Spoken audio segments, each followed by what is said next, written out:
பகல் மணி 11 இருக்கும். நோயாளிகள் குறைந்த நேரம். நான் இருக்கையில் இருந்து எழுந்தேன். எத்தனை வகை மனிதர்கள், எத்தனை வகை நோய்கள், அடேயப்பா என்று மெல்ல எனக்கு நானே சொல்லிக்கொண்டு ஆய்வறையை விட்டு மருந்து கலக்கும் அறையை நோக்கி நடந்தேன். இந்த கதையை கேட்பதற்கு முன்னால் நமது சேனலுக்கு லைக் பண்ணுங்க, சப்ஸ்கிரைப் பண்ணுங்க. வாங்க கதைக்கு போவோம். மருந்தறைக்குள் சென்றதும் கொண்டுவரச் சொல்லட்டுமா என்று கேட்டபடி எழுந்தாள் தாதி. நான் வேண்டாம் என்று சொல்லிவிட்டு மருந்துகள் ஒழுங்காக அடுக்கியிருக்கின்றனவா என்று நோட்டமிட்டேன். எல்லாம் ஒழுங்காகவும் அடுக்கப்பட்டிருந்தன. மீண்டும் ஆய்வறைக்குள் சென்று அமர்ந்தபடி சித்தர் மருத்துவம் எனும் நூலை எடுத்தேன். பக்கங்களை புரட்டினேன். அப்பொழுது கதவு திறக்கும் ஒலி கேட்டது. தாதி முன்னும் முன்பின் அறியாத முதியவர் ஒருவர் அவள் பின்னுமாக அறைக்குள் நுழைந்தனர். முதியவர் முழுக்கைச் சட்டையும் தோளில் 4 முழத்துண்டும் போட்டிருந்தார். தலைமுடியை நேர் வகிடெடுத்து சீவியிருந்தார். நெற்றியில் சந்தன பொட்டு வைத்திருந்தார். அவர் நடுத்தர குடும்பத்தினர் போல் தோற்றமளித்தார். உள்ளே வந்ததும் இருக்கையைச் சுட்டிக்காட்டி, இப்படி அமருங்கள் என்றேன். அவர் நன்றி என்று சொல்லிவிட்டு என்னையும் என் பக்கத்தில் வந்து நின்ற தாதியையும் பார்த்தபடி எதிரில் கிடந்த நாற்காலியில் அமர்ந்தார். நான் அவரை நோக்கி, உடம்புக்கு என்ன என்று கேட்டேன். அதற்கு அவர், நோய் நொடி ஒன்றுமில்லை, நலமாகத்தான் இருக்கிறேன். ஆனால் எனக்கு என்று இழுத்தார். சும்மா சொல்லுங்கள் என்றேன். 55 வயதைத் தாண்டிய நான் இன்று தான் மருத்துவர் ஒருவரை காணுகிறேன் என்றால் நீங்க கூட நம்ப மாட்டீர்கள் என்றார் பல்லெல்லாம் தெரிய. நான், அப்படியா, மிக்க மகிழ்ச்சி. உடம்பை மிகவும் கண்ணும் கருத்துமாகத்தான் பேணி வந்திருக்கிறீர்கள் என்றேன். நீங்கள் சொல்வது உண்மைதான். உணவில் எல்லாவற்றிலும் கண்ணும் கருத்துமாகத்தான் இருக்கிறேன். எது எக்கேடு கெட்டாலும் புதன் சனி எண்ணெய் தேய்த்து குளிக்க தவறமாட்டேன் என்றார். நீங்கள் உணவு உடையில் கவனம் செலுத்துவது நல்லதுதான். ஆனால் எண்ணெய் தேய்த்து குளிப்பதால் ஒரு நன்மையுமில்லை என்றேன். அது எப்படி? எண்ணெய் தேய்த்து குளித்தால் உடம்பிலுள்ள சூடு குறையும் என்றார். நான், அதெல்லாம் சும்மா சொல்வது என்றேன். என்ன இப்படிச் சொல்கிறீர்கள் என்று வியப்போடு கேட்டார். ஆமாம், எண்ணெய் தேய்த்து கொண்ட பிறகு சிகைக்காய் போட்டு எண்ணெயை கழுவிவிடுகிறோம். இதனால் உடம்புக்கு என்ன நன்மை இருக்கிறது? ஒன்றுமே இல்லை, பணமும் நேரமும்தான் பாழாகிறது என்றேன். பெரியவர் மெல்லச் சிரித்துவிட்டு, அப்படியென்றால் மழையில் நனைந்த பின் உடனே உடம்பிலும் தலையிலுமுள்ள நீரை துடைத்து விடுகிறோம். துடைத்த பின் ஏன் சளி பிடிக்கிறது என்று என்னை நோக்கி கேட்டார். நான் என்ன சொல்வது? இதற்கு ஆதாரம் என்ன? விளக்கம் கொடுத்தாலும் அதே விளக்கத்தை திருப்பியடித்து என்னை மடக்கிவிடுவார் என்று எண்ணி, அது கிடக்கட்டும், நீங்கள் வந்ததை பற்றி சொல்லுங்கள் என்றேன். பேச்சில் அதை மறந்துவிட்டேன் என்று சொல்லியபடி தாதியை வெளியே போகச் சொல்லுமாறு என்னிடம் சாடை காட்டினார். நான் தாதியை வெளியே போகச் சொல்லிவிட்டு, என்ன என்று முதியவரை கேட்டேன்.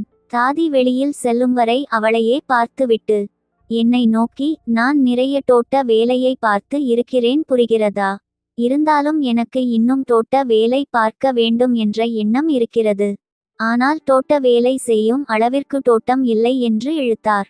சொல்லுங்கள், மருத்துவர்களிடம் உண்மையை மறைக்க கூடாது என்றேன்.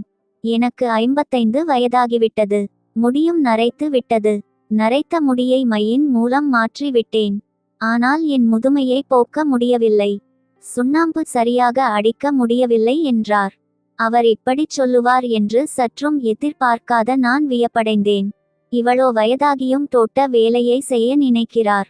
ஐயா, இந்த வயதிலா உங்களுக்கு தோட்டத்தில் வேலை செய்ய வேண்டும் என்று வெளிப்படையாக கேட்டேன். ஒருவனுக்கு முதுமையில் இளமையும் இளமையில் முதுமையும் இருக்க வேண்டும் என்று ஓர் அறிஞர் கூறியது எனக்கு நினைவிற்கு வருகிறது. அறிஞரே இப்படிச் சொல்லியிருக்கும்போது நான் என்ன இதற்கு விதி விலக்கா என்று அறிஞர் மேல் பாரத்தை போட்டார். நான், அறிஞர் கூறியதன் பொருள் வேறு என்றேன். அப்படியே இருக்கட்டுமே என்றார். உங்களுக்கு மனைவி, மக்கள், பிள்ளை, குட்டிகள் இருக்கிறார்களா? இருக்கிறார்கள். இருந்துமா நீங்கள் மீண்டும் தோட்ட வேலை செய்ய நினைக்கிறீங்க என்றேன். ஆமாம், என் மனைவிக்கும் வயதாகிவிட்டது. அப்படியென்றால் மறுமணம் செய்து கொள்ளும் எண்ணமா? அதெல்லாம் ஒன்றுமில்லை. எனக்கு ஒன்றுமே புரியவில்லையே. தோட்டத்தில் வேலை செய்ய வேண்டும் என்கிறீர்கள், மறுமணம் செய்து கொள்ளும் எண்ணம் இல்லையென்கிறீர்களே. தயவு செய்து விளக்கமாகச் சொல்வீர்களா என்று கனிவாக கேட்டேன். விளக்கமாகச் சொல்லுகிறேன் டாக்டர். எனக்கு வயதாகிவிட்டது உண்மைதான். ஆனால் இப்பத்தான் தோட்ட வேலை செய்ய வேண்டும் என்றும் தோன்றுகிறது.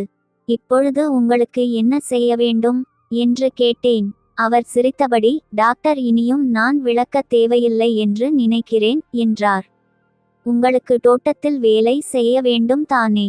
ஆம் டாக்டர். முற்றுப்புள்ளி. ஆம் என்றது என் மனம். நாகரிகம் எது? புதுமை எது? மனிதனுக்கு தேவை என்ன என்று தெரியாமல் உலகம் தடுமாறுகிறதே. கண்மூடித்தனமாகவும் தான்தோன்றித்தனமாகவும் சற்று நேரம் அமைதியாக இருந்தேன். என் நிலையைக் கண்ட முதியவர், டாக்டர், ஏன் ஒரு மாதிரியாக இருக்கிறீர்கள் என்று கேட்டார். நான் ஒன்றுமில்லை என்று சொல்லிவிட்டு அவரை பார்த்தேன். அவர் என்னை பார்த்தபடி இருந்தார். நீங்கள் இந்த வயதில் இப்படி தோட்ட வேலை செய்யக்கூடாது என்றேன். கூடாதுதான், அதை மறந்துவிடலாம் என்று முயன்றேன். எனக்கு அவர் கூற்று என்னவோ போல் இருந்தது. ஒதுங்கி வாழச் சொன்னாலும் கேட்க மாட்டார் என்பதை நன்குணர்ந்தேன். அவர் நினைப்பது சரியாக இருந்தாலும் தவறாக இருந்தாலும் டாக்டர் என்ற முறையில் நான் என் கடமையை ஆற்றுவதுதான் சரி எனும் முடிவில் எடுத்தேன். பிறகு முதியவரை பார்த்தேன். சிறு வருவாய் பெறக்கூடிய இவர் இதற்குரிய மருந்தை எப்படி வாங்க முடியும் என்று எண்ணியபடி இரக்கத்தோடு பார்த்தேன். அவர் ஒன்றும் பேசாமல் நான் என்ன சொல்லப் போகிறேன் என்பதை எதிர்நோக்கியவராய் அமர்ந்திருந்தார். ஐயா, இதற்கு மருந்திருக்கிறது. ஒரு மாத்திரையின் விலை 150 வெள்ளி. அதுவும் இங்கில்லை. பிரான்சிலிருந்து தருவிக்க வேண்டும். தருவித்து இடைவிடாது உட்கொண்டு வந்தால் உங்கள் தோட்ட வேலை செய்வது நிறைவேறும் என்றேன். அவருக்கு ஒரே மகிழ்ச்சி. அம்மகிழ்ச்சியில் என்னை பார்த்துச் சிரித்துவிட்டு தோளில் போட்டிருந்த துண்டை எடுத்து முகத்தை துடைத்து கொண்டார். துண்டை மீண்டும் தோளில் போட்டுக்கொண்டு நெற்றியில் கையை வைத்தபடி, முதலில் 100 மாத்திரைகள் தருவியுங்கள் என்றார். எனக்கு தூக்கிவாரி போட்டது. ஒரு மாத்திரையின் விலை 150 வெள்ளி என்று மீண்டும் அழுத்தம் திருத்தமாகச் சொன்னேன். இருந்தாலென்ன, 100 மாத்திரைகள் தருவிக்க ஆவன செய்யுங்கள் என்றார். எனக்கு எப்படியிருக்கும்? ஒன்றும் புரியாத நிலையில், உண்மையாகவா என்று கேட்டேன். உண்மைதான். என்ன வந்திடப் போகிறது? 15,000 வெள்ளிதானே என்று அலட்சியமாகச் சொன்னார். ஐயா, பணத்தை இப்படி இந்த வழியில் என்னையறியாமல் சொல்ல நினைத்ததை விழுங்கினேன். அவர் கனைத்துவிட்டுச் சிரித்தபடி, பணம்? பணம்? என்ன பணம்? ஒரு நாள் வருவாய்தானே 15,000. என்னை பற்றி உங்களுக்கு தெரியவில்லை என்று நினைக்கிறேன். எனக்கு மளிகைக்கடை முதல் மரக்கடை வரைக்கும் பல கடைகள் இருக்கின்றன. என் கடைகளில் மட்டும் ஏறத்தாழ 200 பேர் வேலை செய்கின்றனர் என்றார் பெருமையாக. நான் அயர்ந்தே போய்விட்டேன். உருவத்தை கண்டு ஒருவரை எடை போடக்கூடாது என்று எண்ணியபடி அவரை பார்த்தேன். அவர், அடுத்த வாரம் வருகிறேன் என்று சொல்லி விட்டு ஆய்வறையை விட்டு வெளியேறினார். அவர் சென்றாலும் அவர் உருவமும் பேசிய பேச்சும் என் உள்ளத்தை விட்டு அகலவில்லை. நான் அவரையே சற்று நேரம் நினைத்தபடி அமர்ந்திருந்தேன். 2-3 மாதங்கள் 2-3 நாட்களைப் போல் உருண்டன. முதியவர் ஆய்வறைக்குள் வந்தார். நான் முதியவரை கண்டதும் முகமலர்ச்சியோடு வரவேற்று, இப்படி அமருங்கள். உடம்பு எப்படி இருக்கிறது என்று கேட்டேன். போன வாரம் நீங்கள் பிரான்சிலிருந்து தருவித்து கொடுத்த மாத்திரை மிகவும் சக்தி வாய்ந்தது. அப்படியா, மிக்க மகிழ்ச்சி என்றேன் சிரித்தபடி. இருவரும் இதை பற்றி பேசிக்கொண்டிருந்தோம். சற்று நேரம் கழித்து, டாக்டர், மருந்து முடிந்ததும் உங்களை வந்து பார்க்கிறேன் என்று சொல்லி விட்டு போய்விட்டார். நான் என் கடமையில் கவனத்தை செலுத்தினேன். மறுநாள் மாலை நான் வீட்டை நோக்கி காரில் விரைந்து கொண்டிருந்தேன். வழியில் போக்குவரத்து தடைபட்டு நின்றது. ஒரே கூட்டம். சாலையில் யாரும் அடிபட்டிருப்பார்கள் என்றெண்ணிய நான் காரை ஓரத்தில் நிறுத்திவிட்டு மருந்து பெட்டியுடன் கூட்டத்தை நோக்கி ஓட்டினேன். என்ன வியப்பு! முதியவரை சுற்றிவளைத்து கொண்டு ஒரு கூட்டமே நின்றது. ஒருவர் முதியவர் தலையை தன் மடியில் கிடத்தி ஒரு துணியால் விசிறி கொண்டிருந்தார். கூடியிருந்த கூட்டத்திலிருந்து ஒருவர், அயோக்கிய பயல், இப்படியெல்லாம் நடந்து கொள்கிறானே, இவன் என்ன சோறு தின்கிறானா இல்லை வைக்கோலை தின்கிறானா என்று கரித்து கொட்டினார். நான் இதை செவிமடுத்தும் முதியவரை அணுகி காயங்களை பார்த்தேன். பலமான காயங்கள்தாம். மருந்து பொட்டியை திறந்து காயங்களுக்கு மருந்திட்டு கட்டுப்போட்டேன். முதியவர் லேசாக கண் விழித்து என்னை பார்த்தார். நான் அவர் பார்வையிலிருந்தே ஏதோ சொல்லப் போகிறார் என்றுணர்ந்து, அமைதியாக இருங்கள் என்றேன். அவர் ஒன்றும் சொல்லாமல் இமைகள் சோர படுத்திருந்தார். சற்று நேரத்தில் ஆம்புலன்ஸும் போலீசு காரும் வந்துவிட்டன. போலீசார் வழக்கு பதிவு செய்தார்கள். மருத்துவமனை ஊழியர்கள் ஆம்புலன்ஸில் முதியவரை ஏற்றிக்கொண்டு விரைந்தனர். நான் வீட்டிற்கு விரைந்தேன். 4-5 நாட்கள் கழிந்தன. முதியவர் மருந்தகத்திற்கு வந்தார். நான், அமருங்கள், இப்பொழுது காயங்கள் எல்லாம் எப்படியிருக்கின்றன என்று கேட்டேன். அதற்கு அவர், காயங்கள் ஆறிவிட்டன. வழக்கு தான் இன்னும் முடியவில்லை என்றார். அப்படியா, அதைப்பற்றி பிறகு பேசிக்கொள்வோம். அன்று நடந்ததை தயவு செய்து சொல்லுங்கள் என்றேன். அவர், டாக்டர், உங்களிடம் சொல்வதற்கு என்ன? நான் 5 அடியில் நடந்து செல்லும்போது என் எதிரே ஒரு பெண் நடந்து வந்தாள். நான் அவளது தோட்டத்தில் வேலை செய்ய நினைத்தேன். டாக்டர், நீங்கள் சொல்ல வந்தது சரிதான். பணத்தால் எதையும் செய்யலாம். ஆனால் ஒன்றை மட்டும் எந்த வழியிலும் பெற முடியாது. அதுதான் மானம்.